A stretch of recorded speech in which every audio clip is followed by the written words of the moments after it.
D5. We'll open the public hearing on this item, and Mr. Kunkel, we'll go to you once again. Thank you, Mayor. Public hearing D5 is the Windermere Springs Townhomes Preliminary Subdivision Plan. The site is located northeast of Reams Road and southeast of Summer Lake Park Boulevard in Horizons West Lakeside Village.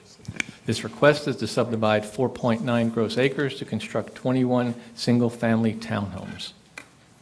The property is designated on the Horizon West Special Planning Area Land Use Map as Village Home District and is zoned PD as the Windermere Springs Townhomes.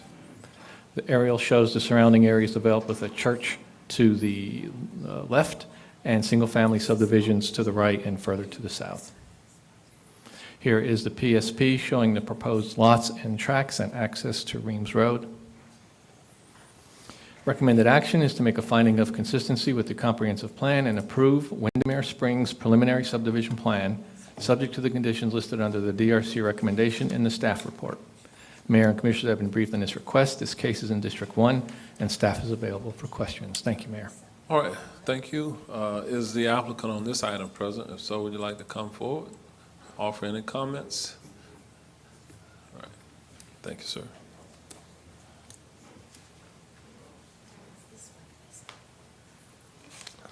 Good afternoon, mayors and commissioner, mayor and commissioners. Tim McCormick, Harris Civil Engineers, engineer of record, 1200 Hillcrest Street, Orlando, Florida. Just here for any comments. I believe we'll receive a few, so I'm just here to answer anything. All right, stand by.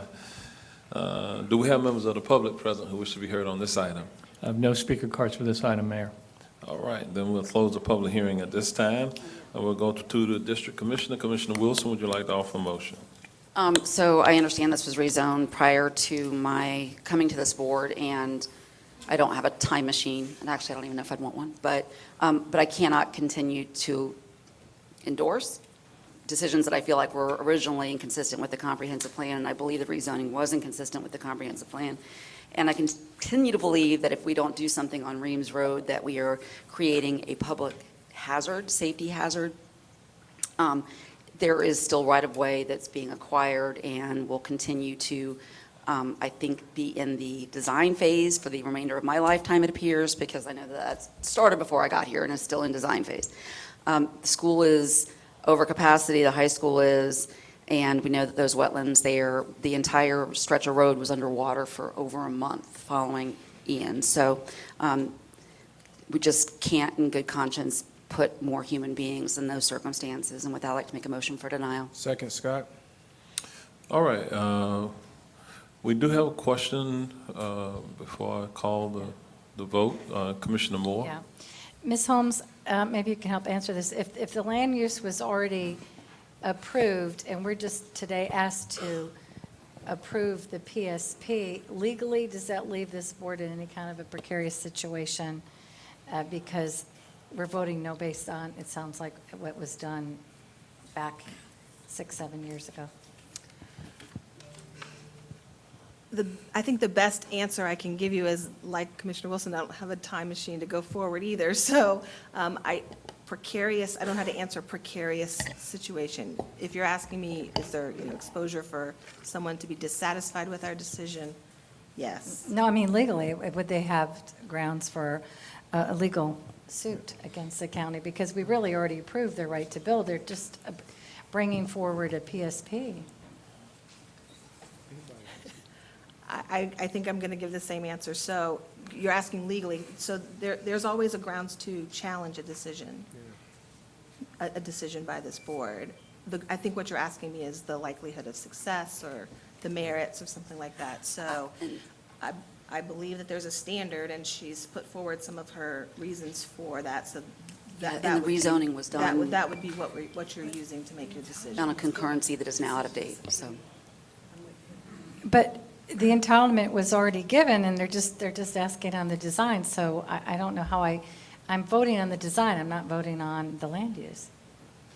Yeah. Okay. Well, I'm going to have to vote against your motion, Commissioner Wilson. All right.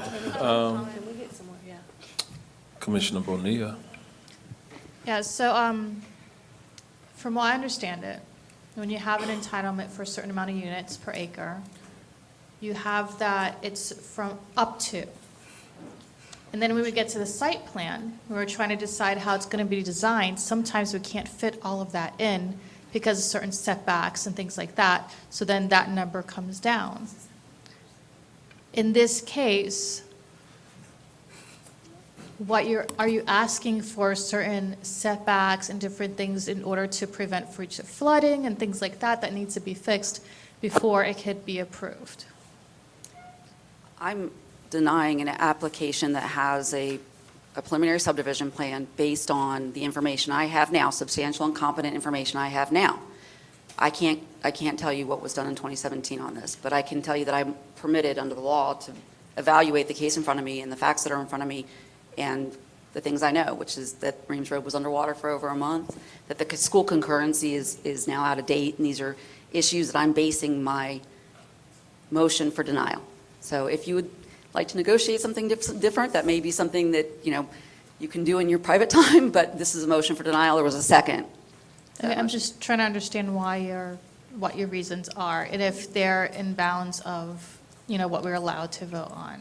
Yeah. That's why I'm asking this question. Me too. Okay.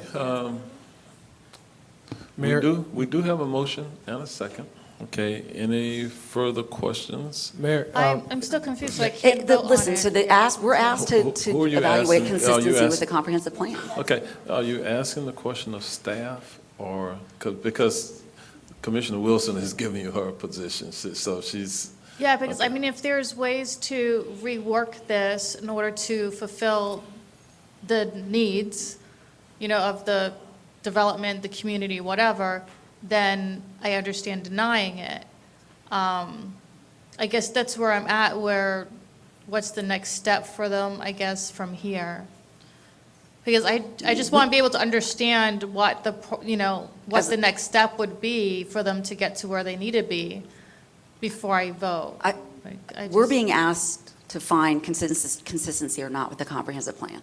So that's the question that's asked. Commissioner Wilson, if you could just restate what you said in the I'd like beginning, to make why you were denying it, and then. Because I believe it is inconsistent with the comprehensive plan, and that because it's at the PSP stage, does not refute the fact that even in the beginning, that it was inconsistent with the comprehensive plan. It's fruit of a poisonous tree if we're 3 steps down the line, and it continues to be inconsistent with the comprehensive plan. We are putting residents at risk out there by continuing to clear and continuing to build. The school is over capacity.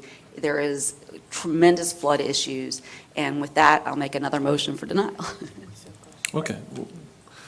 I don't think you have to make another motion. just- I don't We know still why have we're a having proper this debate. motion and a second, unless Commissioner Scott wants to withdraw his second. No, I'm good. I just Okay. want to make sure I'm understanding what she was saying in the beginning, It's not based on consistent with the what Commissioner Benitez Yeah, said. I I'm just good. want to Okay. understand, yeah.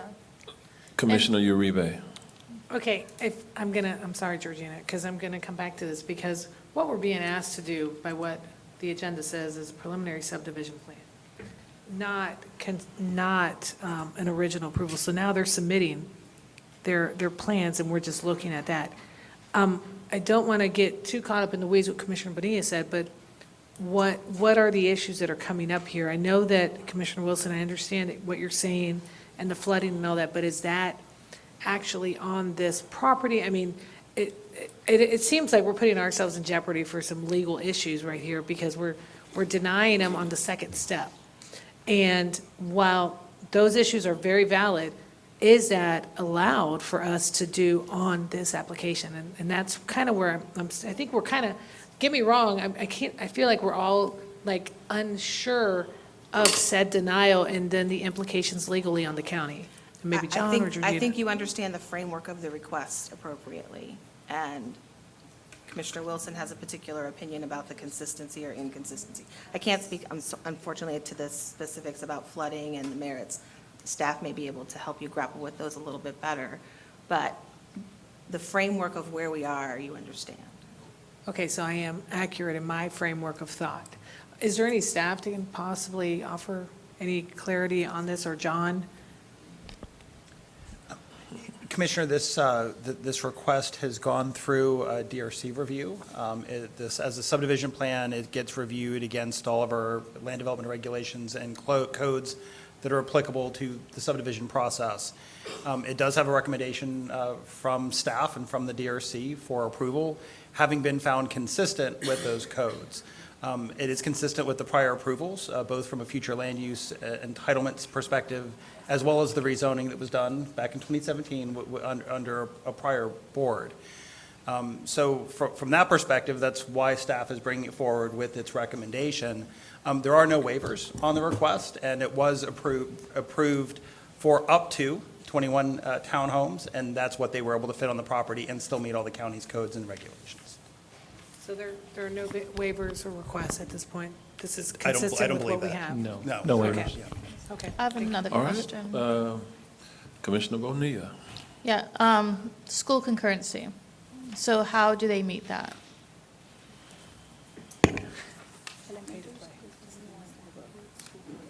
Well, I mean, I don't have the original, but right now, capacity, the high school's 1,000 over capacity.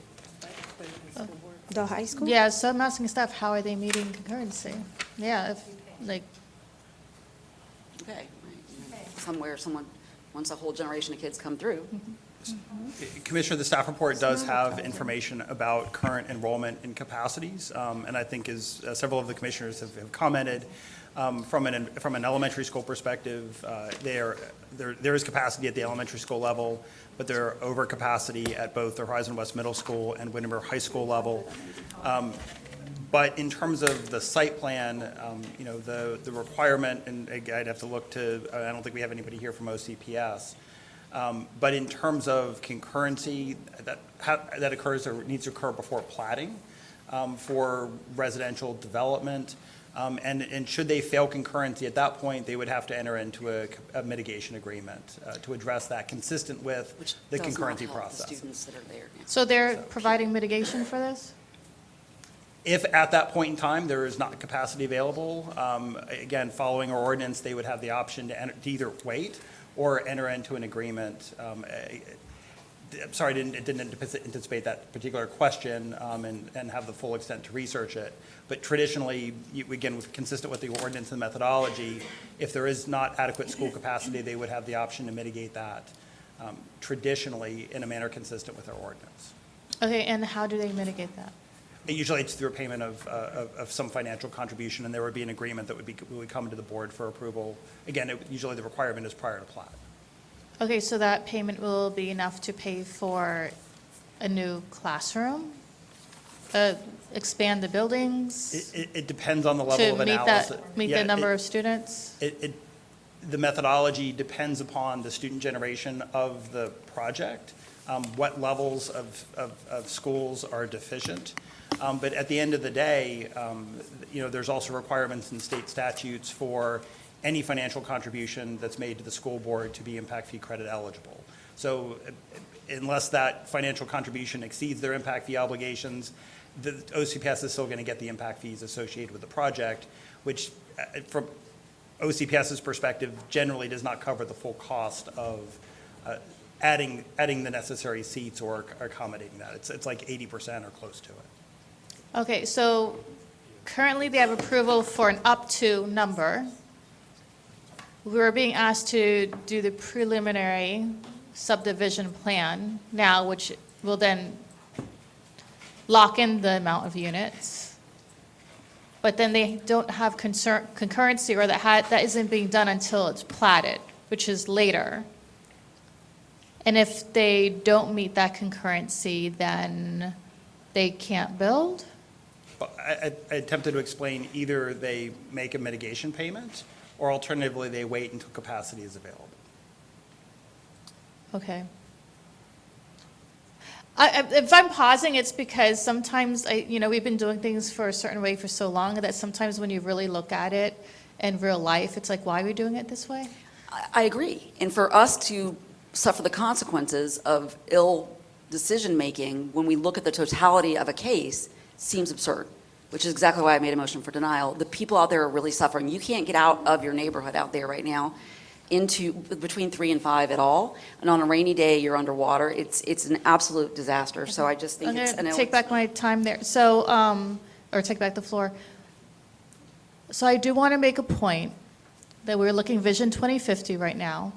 And one of the concerns that we keep bringing up at our work session, our sunshine workshops and our sunshine meetings, is that we are afraid that these entitlements are going to be put in place. We're not going to have concurrency, and then we're not going to be able to take that back later on. So that definitely is a concern, for infrastructure, for schools, for a lot of different things. And, it seems like some of the way we've been doing, Vision 2050 isn't changing everything of how we do the procedures. It's still going to kind of follow this same order. And perhaps this is something we really should look at, when we're looking at Vision 2050 as well. So I'm just making my point there. All right. But I think I have all my questions answered now where I feel like I can make a vote. All right, Commissioner Scott. Thank you, Mayor. Commissioner Wilson, did the applicant make any attempts to reach out to your office? Absolutely, did a great job communicating with my office. I really am grateful for the information in, it is just an area challenged. We have, this isn't personal. Just trying to take care, make of our residents, make sure they're safe. And you're the applicant, correct? Okay.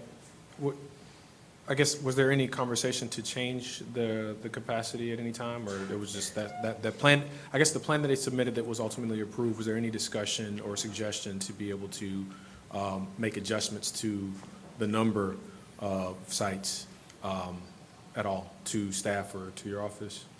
I think that I am basing my motion and decision on the facts and circumstances and the plan that they have in front of us, that understanding that they have their goals, and those may or may not be in alignment with the things that I'm concerned about for my community. Okay. I don't have, Let me ask the applicant's representative, can you come to the mic? What's the timeline for you for construction? Say, end of the year we start, like December. And completion date, what are you projecting as completion date? Possibly another year. Okay. And So that's germane to the question, the concern that Commissioner Wilson brings up about the capacity in the schools, et cetera. Not likely then that there'll be a new school that will provide the relief. And Mayor, that Reams Road has been under design since I got into office. And they are not, I don't think, the last flyer my residents got, they're going to be actually starting work on it in '26. It literally, the chart which ends at 28 or 29, it doesn't have a completion date for that road. So we're talking about every time you pull a tree out of there, every time that there's any impervious surface added, it's more water coming down and sitting and sitting and sitting. And I understand that our stormwater calculations are not your fault, and I apologize for that. But it doesn't change the fact that, the totality of the circumstances about this plan in this area at this time is not to provide a safe and smart growth for our county. All right, we do have a motion, and Commissioner Scott seconded the motion, and he has not withdrawn that. So all in favor, let it be known by saying aye. Aye. Opposed, no. No. The noes, Commissioner Moore, I think I heard Commissioner Uribe. Didn't, no? Okay, were there any other noes? Okay, motion passes 5-2. Okay, for denial. All right, with that, we'll move forward on our agenda.